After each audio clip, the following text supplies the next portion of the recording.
सकाळी डब्याला मुगाची उसळ द्यायची होती, त्यामुळे मी रात्रीच मुगाचे भिजत घातले होते.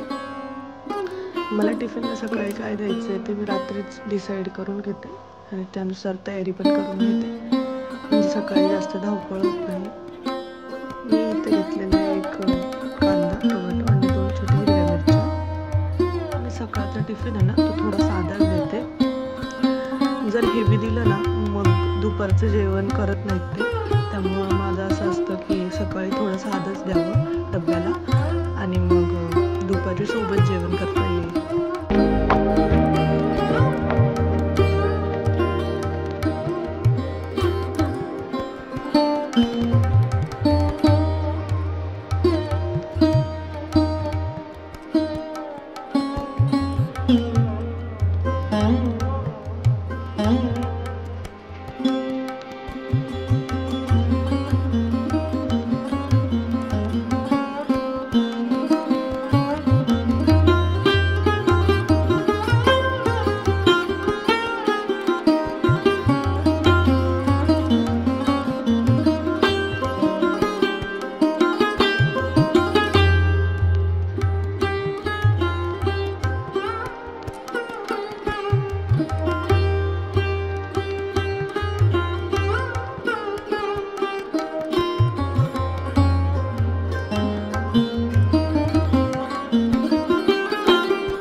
इथे मी मूग स्वच्छ धुवून घेतले 2-3 पाण्याने आणि त्यात थोडा वेळ गरम पाणी टाकून ठेवते, तोपर्यंत आपला कांदा पण छान फ्राय होईल.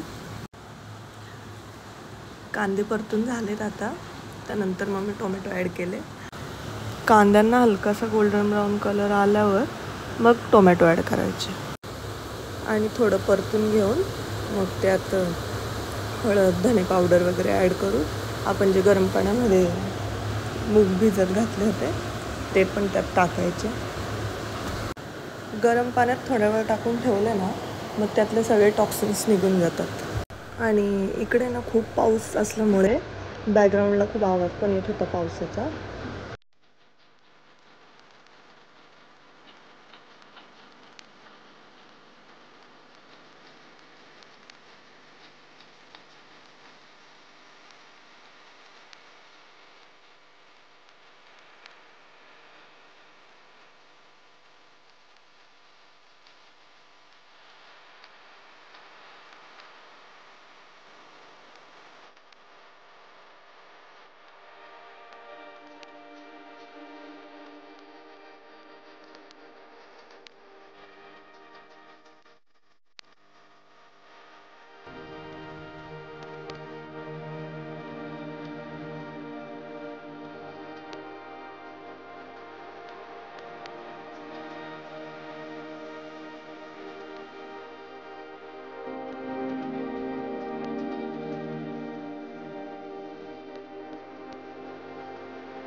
उसळ पण आपली बनवून रेडी झाली होती आणि मी 2 टिफिन पण भरून घेतले होते.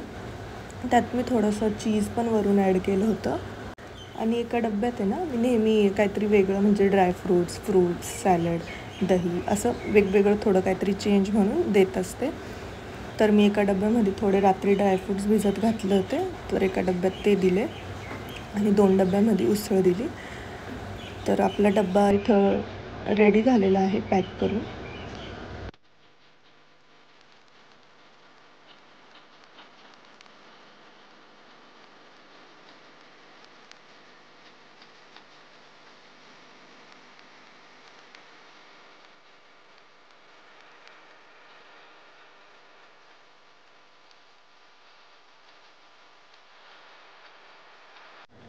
इकडे मी माझी देवपूजा करते आणि माझी सगळी कामं पण झालेली आहेत. मी नाश्ता बनवला ना त्यानंतरच किचन वगैरे क्लीन करून घेते आणि त्यानंतर झाडू फरशी वगैरे पुसायची असते ती पण मी करून घेते लवकर. आता माझी सगळी कामं झाली आहेत. आता मी माझ्यासाठी मस्त चहा बनवते आणि छान पावसाचं वातावरण झालं बाहेर, मस्त चहा पिते.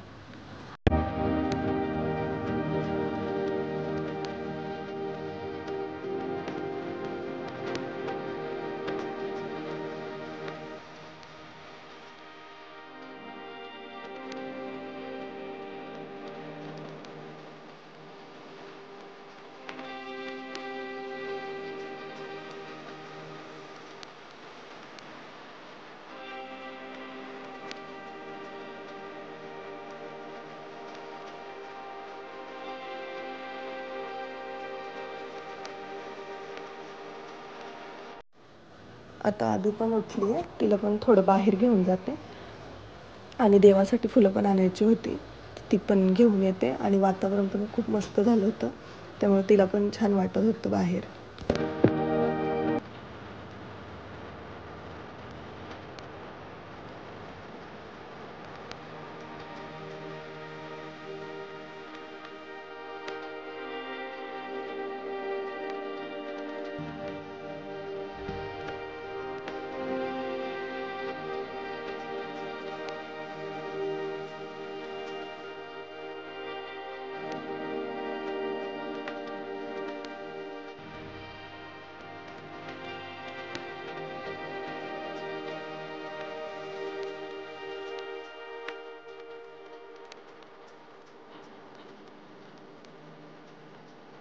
व्हिडिओ आवडला असेल तर लाईक करा, चॅनलला सबस्क्राईब करा.